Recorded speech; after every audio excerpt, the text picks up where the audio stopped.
What's up, my bearded bros? Bearded Maniac here with another Overwatch video. In today's Overwatch video, we have a special rankings video.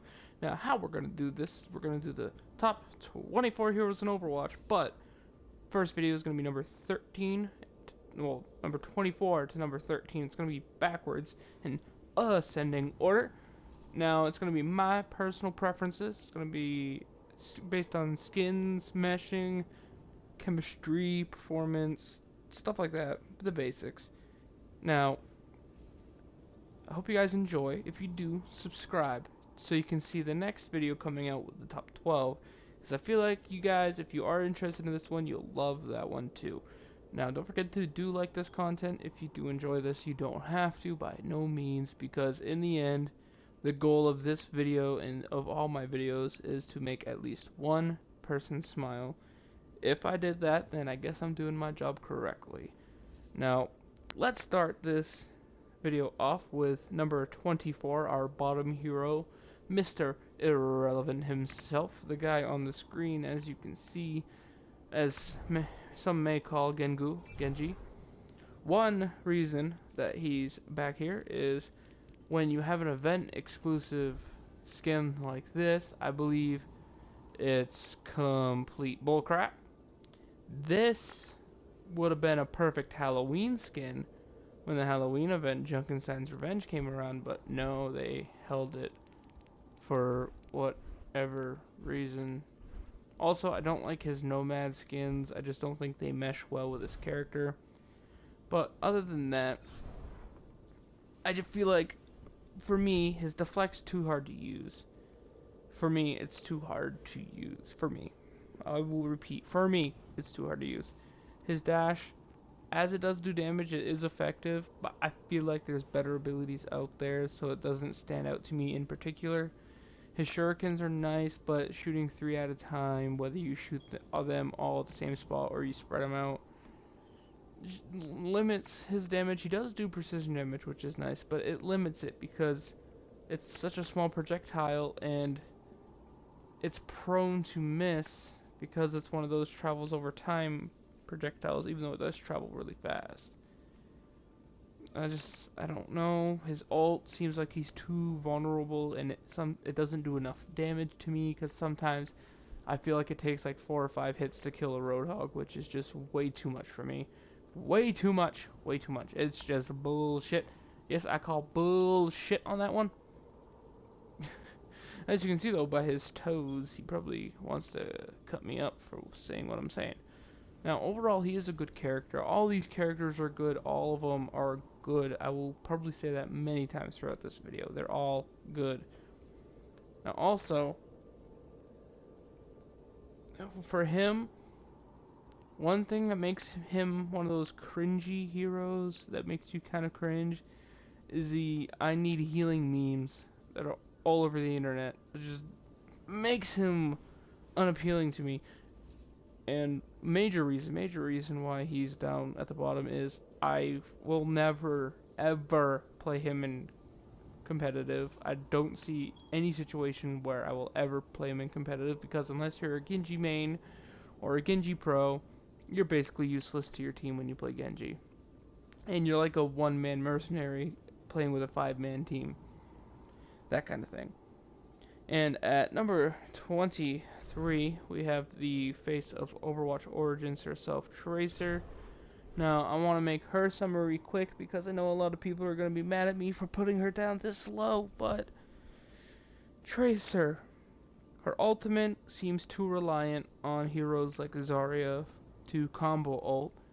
To me, it drops off too quickly. Like, it kind of looks like she's throwing it at the freaking ground when she lets go, because it just drops off almost right in front of you. And even when you arc it up, it goes probably right in front of you. It doesn't do big enough area of damage to me for what would actually be considered a pulse bomb. I mean, when I think bomb, I think shrapnel, I think tons of damage. Even far off, if it's just a chip damage, still. And her skins, her base skins, to me are extremely freaking unappealing because of that fucking jacket.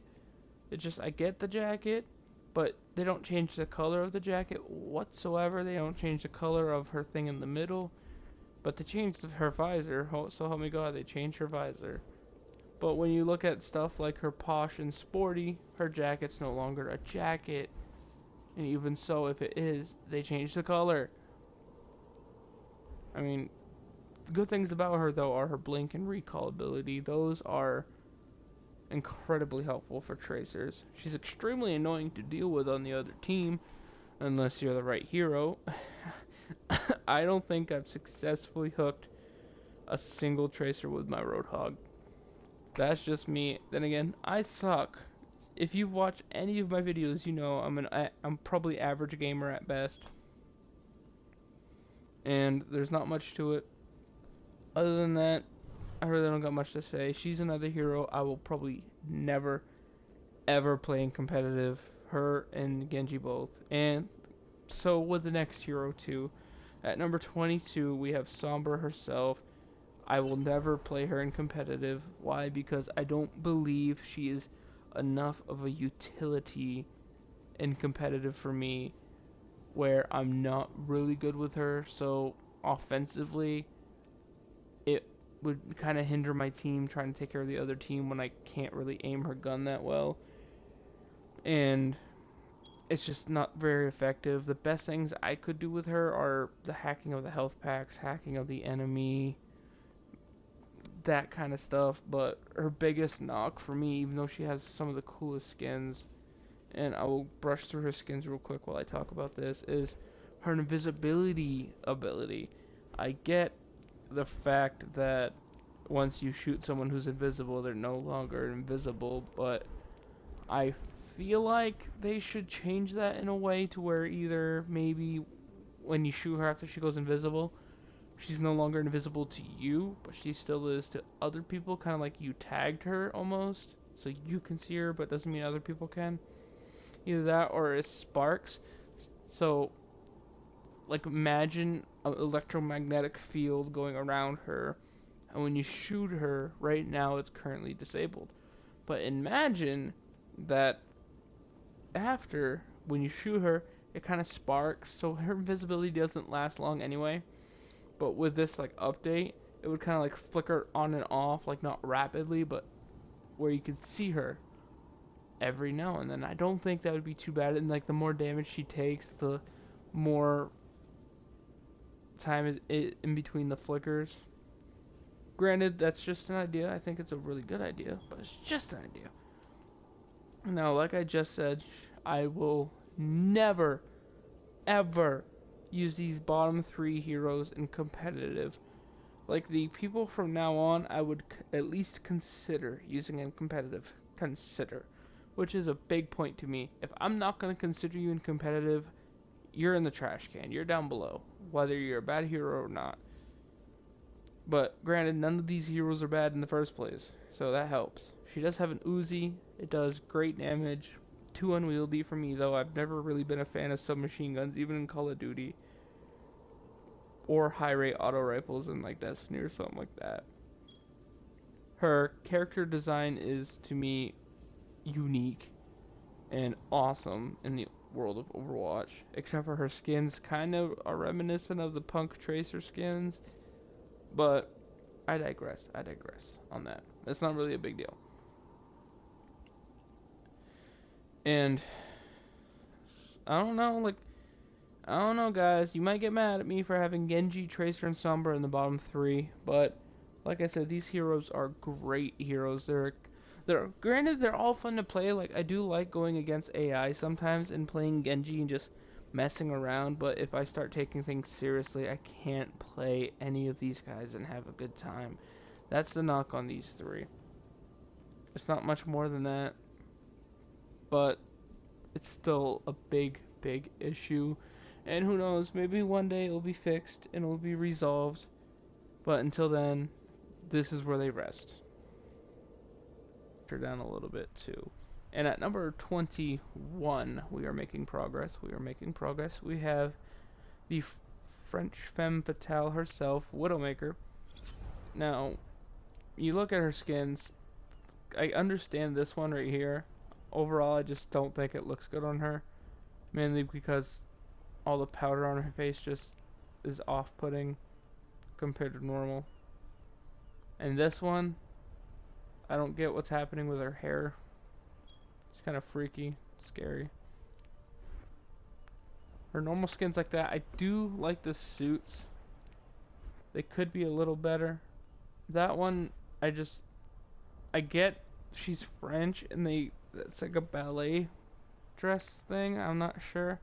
But what kind of sniper is going to dress like that? That's the thing. She's a sniper. So I think with her skin designs, you should make it more like, what would a sniper possibly wear? Like if you look at her classic, that's something a sniper could possibly wear, because as long as she's like in the dark, boom, she's all set. But the more expensive ones are just way too flashy for me to make sense being on a sniper. And yes, honestly, in these rankings, that hurts her. Now, as for like competitively, first of all, she's probably, for me, she has the most useful ult in the bottom 5 competitively, where you can see people coming. But then again, in competitive, most of the time you know where people are coming from anyway, because they usually take the same routes all over and over again, or if they switch it up, you probably have someone calling it out anyway. Her poison mine, it's nice, but it's easily destroyed, doesn't do much damage even when it pops someone off. I think overall I've gotten maybe 1 or 2 kills with it. Her sniper shot for me is just takes too long to charge a full damage shot. And some of the characters have such a small hitbox, it's hard to get a clean headshot from the distance where she would be useful, because in a lot of maps there are a lot of close quarter sections she's just terrible at, and that does hurt her too. And you have her auto rifle that's nice, but it's highly inaccurate, and overall she's just not very playable for me, even though she looks cool. That kind of helps her a bit. And at number 20, I hate to say this, but due to his, I don't know, lack of firepower, I'm gonna have to put Winston at number 20. I mean, the monkey. The first thing you see when you put in Overwatch, Winston. Now, I guess you could say it this way, he makes the top 20. Which is kind of good, because there's so many good heroes in Overwatch.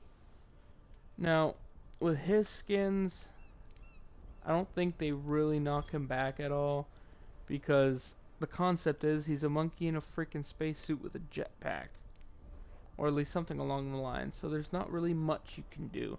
I do like the little army desert camo, I do like the marine style Frogston camo or something like that. I feel like the color palettes for like Red Planet and Banana could have been slightly varied. A little bit more shades of yellow. The scuba thing. The safari one's really cool. Both of them. Then you have the Yeti and the Wukong. All good skins, But for me, I mean, yes, I think he got a buff recently where shield countdown starts the moment you put it down instead of when it's destroyed. But also for me, it just seems like his shield is way too fragile, mainly because let's say you go into a competitive place, you're trying to take over the zone, the enemies are coming in, all it takes is a quarter decent ult to just wipe out your fucking bubble just instantly, just it's gone. And not only that, let's say you get 6 people in and one of them's a tank, you try to use your gun on them, it's not going to do much to a tank. I mean, Winston's role is more of a jump in the back with your support, where their supports are, snipers are, and try to take them out. But the problem with that is, let's say if it's an Ana, she gonna put you to sleep. If it's a Zenyatta, he's probably gonna Discord orb you, and he's probably gonna get help before you can kill him, and you're probably gonna die. Unless he's alone. And then with a Mercy, I can see that actually paying off. A Sombra, Sombra actually has or Symmetra actually has a chance of kicking your ass. That's a sad thing. Symmetra's gun, once it charges, is just so overpowered, you could probably kick a Winston's ass. And you can probably even charge it on his shield, I'm not even sure. But overall, I don't see much competitive use with him with me. He is fun to play, so it does help him out. He does get hurt by the fact that every time he's themed in a custom game, it seems to always have the name Harambe. And it's just so annoying that it's kind of distasteful. Other than that, there's not too many knocks on him. I just think his gun isn't like enough DPS focused on one character to even compete with the other tanks head to head. And I feel like his abilities are a little bottom tier. And his jumping actually isn't too terrible. But anyway, cracking into the top 20 after Winston is the scientist herself, Symmetra. Now, the reason why she's here is she probably would have been lower, but where they changed her ult to be either a teleporter or an armor generator, I really like that one because some spawns, some maps, you need the teleporter because it's so far away. But let's say if you're attacking on King's Row, you capture the payload, but they're basically camping your spawn, having that extra armor would be extremely helpful. So that's also a really good option. Her shield thing, to me, almost useless. Almost useless. So you really don't get a chance to, well, at least I never get a chance to throw it. Her turrets are extremely delicate. Like, I get the fact that teams need to easily destroy them, but when a Winston can literally fire his lightning for not even a quarter of a second and destroy all 6 turrets, he can even destroy them by jumping on them. That's how delicate they are. It's kind of not to mention she's extremely close range. Unless you charge her gun, which is so freaking slow that it's almost useless. I mean, you charge her beam and enemies can see it coming from a mile away and they'll just boop, walk out of the way and probably snipe your face off. Now, one reason why she's down here so low is because I believe her gun, when she's up close, her it charges so quick and it does so much damage to, let's say if you're being mercy healed or zenyatta healed even, that if let's say you take down a soldier and you have it fully charged, you could probably attach it to a zenyatta and kill him in probably a second or less. It's just so crazy. I get the charge, I just wish the max wasn't so high. Other than that, not too terribly much to say on her either. And next we have at number 18. Oh wait, before I do that, her skins. I forgot to go over her skins. I went over everyone else's, it's only fair. As you can see, it's nice. They all look good on her. I like how her visor does change a little bit. But as for her yellow skins, I get that one, get that one. I kinda get that one, kinda get that one.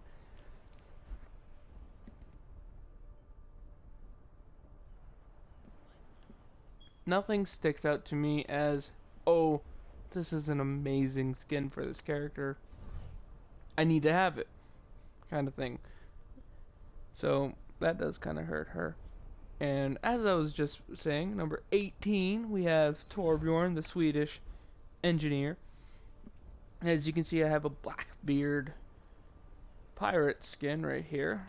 But if you go off of those real quick, you have the standard yellow, and you have these. And you have that one that's kind of wooden. Kind of cool, kind of goes with Bastion a little bit. You have a biker, which I don't understand because I just kind of don't understand how he relates to bikers. I do like the Santa Claus one, but one thing, I tried my best to make Torbjorn as offensively viable, like let's say when you're attacking Eichenwald, but unless you got the right team comp for me, he is very subpar compared to other heroes. I mean, he does regen armor or scraps over time, so he can dish out armor packs is extremely helpful. His turret, every time he gets play of the game, it's basically his turret doing all the work. His ult is actually pretty useful, so that helps. His gun has 2 fire modes. You can either do a close range burst shot or a different one. It's kind of like Roadhog, but maybe 10% power or something like that. Like, not literally 10% power. I mean, other than that, he has this hammer that does damage, but I don't think it does enough damage. Like, yeah, I get it. It's just mainly to repair his turret, but I feel like if it repairs, like, let's say 50 damage, it should realistically do as much damage as a bullet that does 50 damage to the turret does to another character. So let's say a soldier does 50 damage to a turret, I think that the hammer that heals that 50 damage should do that same damage as that soldier hit also, but it doesn't. It's kind of weird how that works. So it does kind of hurt him a little bit, but then again, he is kind of getting in that upper 75% of the heroes, so it's not terrible. It's not really a bad place to be. I just don't think he's too viable. He has those maps that seem like they're good for him, but not a lot of them at all. Next, I know a lot of people are going to be mad at me. Oh, Bearded Maine-iac, you're putting too many offensive heroes in the bottom. You have Genji, Tracer, Sombra already. Who else are you putting next? Well, it's Pharah. At number 17, I have Pharah. Why Pharah? I mean, overall, I love her design. I think it's cool she has a backstory.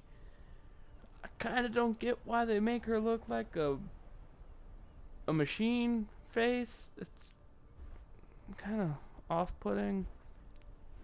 I do love how most of her skins pay honor to her Egyptian heritage, but she's not Native American.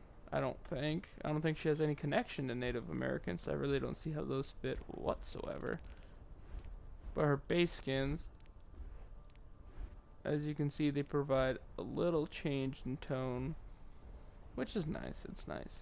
But as for her abilities, when you're facing her, some few heroes can take her down, it seems, when when I'm facing her. But then when I am her, for me, it's so hard with a PS4 controller to fly her up, have her hovering around at the same time, and precisely aiming those blasts. Not only that, if you get too close to a building and you clip it, you hurt yourself quite a bit. I mean, let's say if you're 1v1 Pharah, you accidentally hit a building next to you while you're flying in the air and spinning around trying to aim, and she hits you head on once, you're probably dead at that point.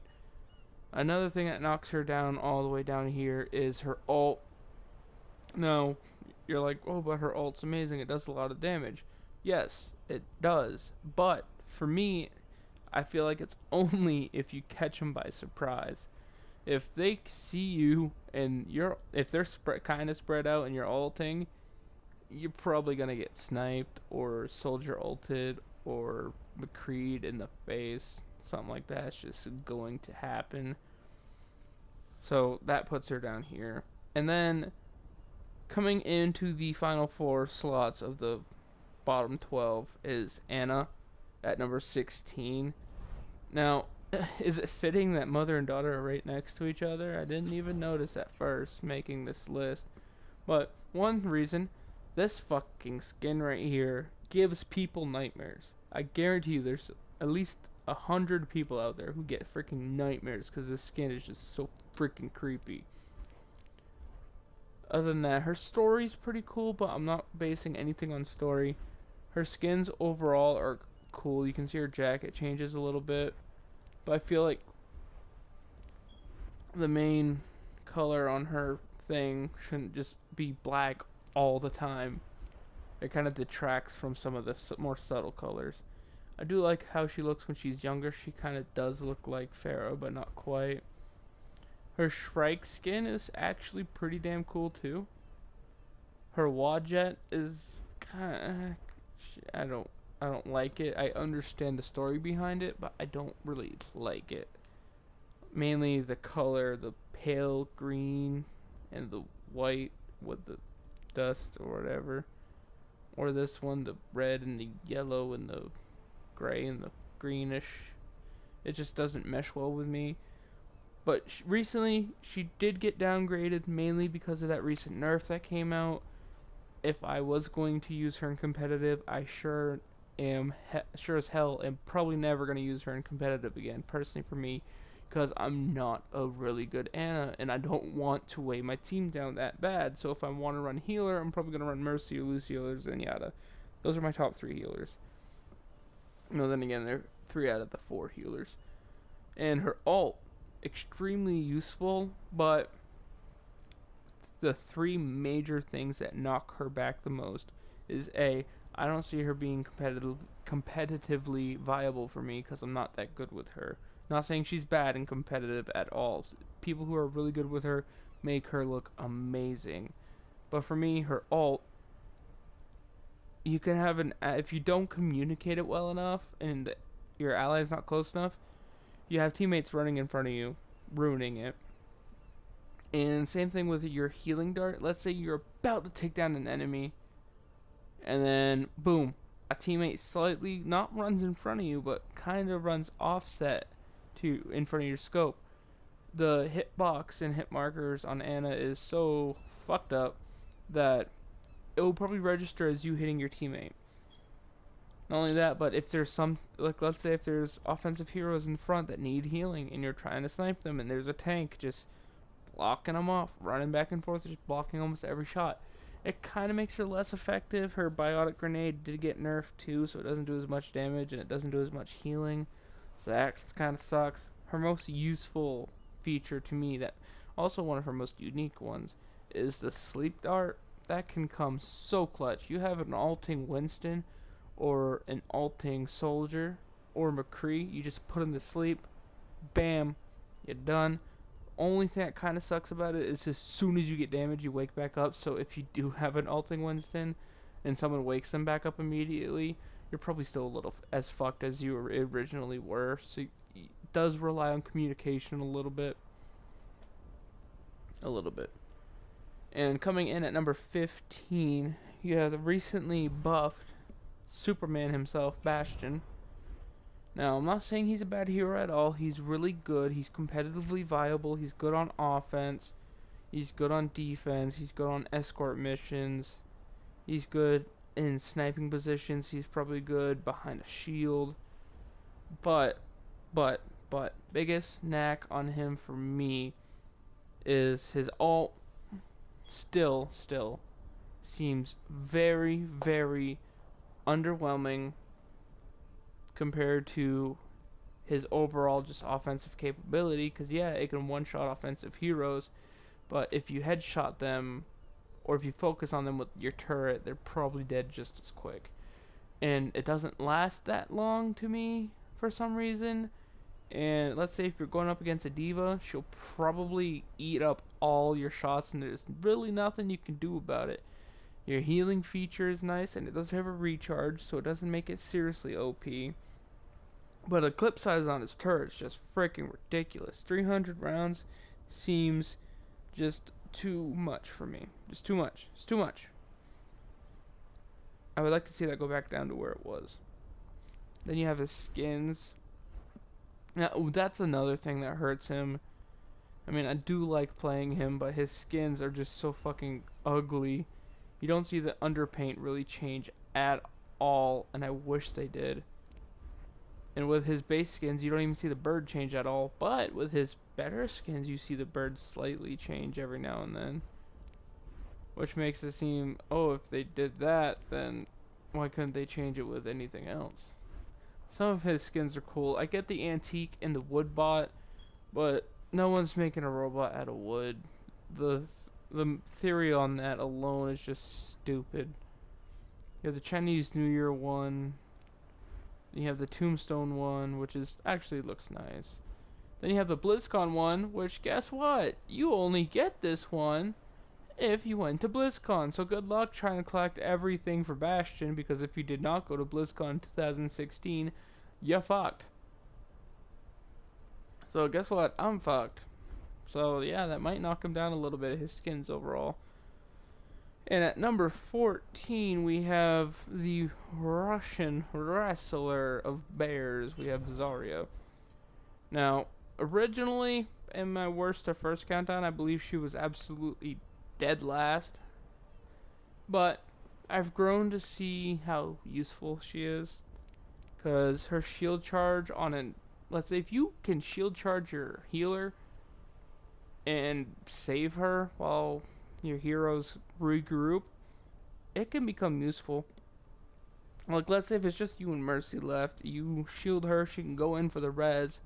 Even if she dies, you armored her enough to where she can go in for the res. And it does charge a weapon, which is nice. One thing I wish they would change is her bombs that take so much ammo. I wish they were a little bit stronger, just a little bit.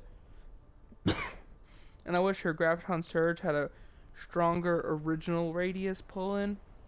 Like, I'm not saying, oh, just make the general radius of her surge better. What I'm saying is, keep the surge where it's at, but when the initial explosion happens, have that, like, radius do, like, an implosion and kind of, like, suck people in, but from a slightly better distance. I'm not saying much. I'm saying, like, maybe 3-4%. It would be slightly more useful. Now, I mentioned earlier in Tracer that I don't like when you feel like you have to combo ult to make your ult useful. Now, when I mentioned that, I also said combine her with a Zarya ult. It seems like Zarya, when it comes to combo ulting, is the glue that holds Overwatch combo ulting together, which incredibly boosts her rating. You have her, if you ult them together like that, you can have a D.Va lay down her bomb. You can have Tracer bomb her. You can have Reaper do that. Granted, they can still shoot while they're in the thing, so I don't know if Reaper's actually a good idea. You can have general stuff like that going on. You can have McCree use his High Noon, and he could probably kill all 6 unless they have a shield up or something happening. They could have a Zarya of their own shielding them in the front. You never know.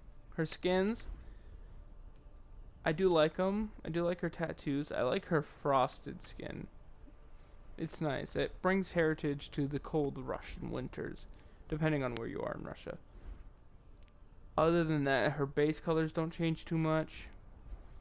You have this that pays homage to her, where she comes from. You have the Sabergoth. This is one thing that I will never understand why. Like, is this how she dressed when she was a teenager? Because I don't understand. I don't understand at all why those skins are on her. Why? Pardon me. Overall, she's mid-pack. Just mid-pack. Nothing too exceptional. Nothing too bad. Then at number 13, capping off this countdown, is the Korean gamer herself, D.Va. Now, my knock on D.Va is she's a fucking pain in the ass, and I hate. Now, I'm saying that a lot with a passion. This is what keeps her from the top 10, and I will refuse whatsoever to put her in the top 10. I honestly debated, like, I was weighing pros and cons, and I debated putting her dead last, because I fucking hate her. Why do I hate her? Yeah, she's fun to play, but I hate the fact that you can destroy her mech, but guess what? She's still alive, and if she so happens to be with a group, you probably can't focus her. All she has to do is pop off 15 shots, and boom, she's back in her mech again, which combined her mech and her normal health give her insane amount of health, insane amount of damage. And not to mention, when she loses her mech, she doesn't lose her ult charge. She doesn't lose her mech ult charge, or she doesn't lose anything, really. She gets it right back to where it was. Granted, when she's revived out of her mech, I think she stays out of her mech, which is a little weird. But I hate the fact that when you destroy her mech, it does not destroy her unless you're right on top of it, which I hate, because to me, if you destroy someone in their mech, it should kill them too. I mean, I get the whole fact she can eject when she ults, but not only that, she can just plain old eject anyway. Like, never mind the fact she's at 1 health in her mech. If you keep firing at her while she's at 1 health in her mech, it will make you sit through the animation, which is bullshit, which I just fucking hate. But overall, she's a good tank in the sense she has her defense matrix, which can block damage. She has her charge, which is really good for getting back on the point. You throw up a matrix, you maybe buy your team enough time or enough overtime for them to get back and make a final push or something like that. She does really solid damage. Her ult is powerful if you aim it correctly. It is powerful. It has an insane range. Overall, I do like her skins too. I don't have a lot of them, but I do like how they change the cockpit changes with them. I don't really get the Beaver and the Junebug thing or the Scavenger Junker thing, but overall, that's why she rounds out the bottom 12, is because I fucking hate the thought that you can destroy a mech, keep shooting it, but she still pops out alive. Like, she's at 1 health, 2 seconds later, you're still shooting the fucking mech, and she ain't dead. It's just, like, if you ult, and it kills the mech, if the animation lasts long enough, she still lives. Just, I don't get it. I don't get it. I don't get it. I don't get it. Anyway, thank you guys for watching. That is the bottom 12 to 24 of my personal, or 13 to 24 of my Overwatch heroes.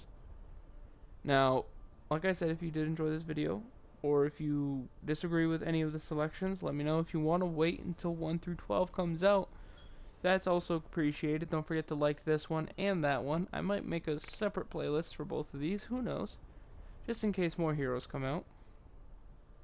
And like I said, that video should be up a day after this one, or the same day, depending on when they both actually go up, obviously. I mean, I might not have enough time to upload it the same day, so the next day is the most logical step. Now, don't forget to subscribe if you are new. Greatly appreciated. I come out with daily Destiny, Overwatch, NBA, other content like that, and it's always a fun time. Always have a good time doing this stuff for you guys. It makes my day to think about someone watching these videos with a smile on their face, because if you can make someone smile, you had a good day. At least that's what I think. Anyway guys, thank you for watching. I'll see you in the next video. It's been fun. Peace.